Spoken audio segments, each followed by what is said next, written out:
which stars so many people. I couldn't even count. I would say, let me name a few.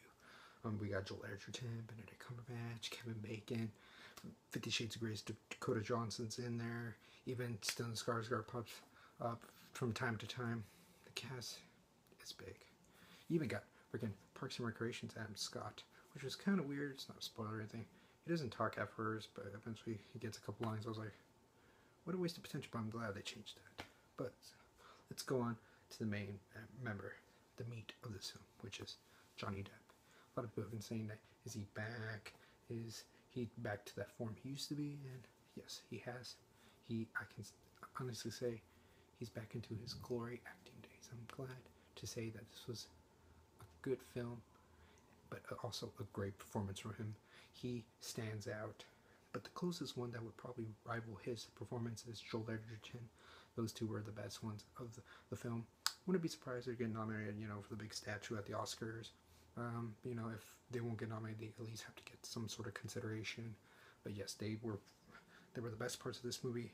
They were the ones that kept me intrigued with the movie, because this movie was intriguing. It had all this intensity. Also, there's these moments with one actor to the other actor where you just felt the intensity. That worked for me on a good level. Like, ooh, I can feel also like the moments when someone would do something, you just felt dirty inside. Like, ugh, you can feel what that character is. I'm like, how are you, human? I'm like, my goodness. And this movie was shot beautifully too. It did feel like those old gangster movies you would get. Like the ones directed by Martin Scorsese. Might not be up there with those, but it was still solid. I appreciated that.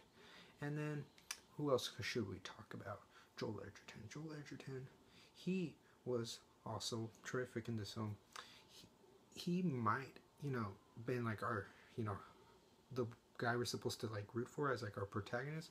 But really, in this film, I felt like everybody was, like just bad, and that was like one problem I had.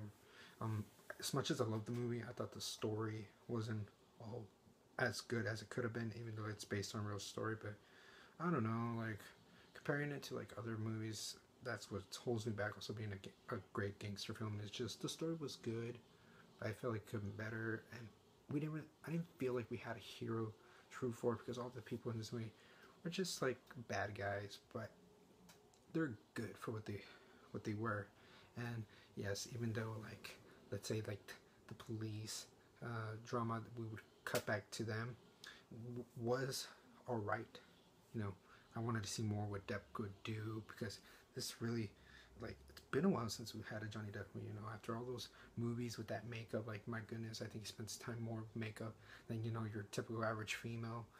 Even though he has makeup in this one, I'm glad he's back giving a good performance. He disappeared in his role, and that's the best compliment you can give to an actor. But yeah, that makeup, like, those eyes look like vampires, scared the shit out of me. But still, it doesn't take away his performance.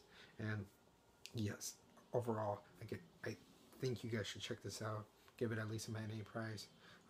If you are sick and tired of Johnny Depp cliche movies, like the types of movies he's been phoning in these past few years, you might be surprised at this one. My grading for this film, I would give it a B+. It's not the greatest movie. It's not a bad movie. It's a really good gangster film. What do you guys think of it if you've seen it? Let me know in the comments below. And Pinterest Awards. Thank you. Have a great day. Peace.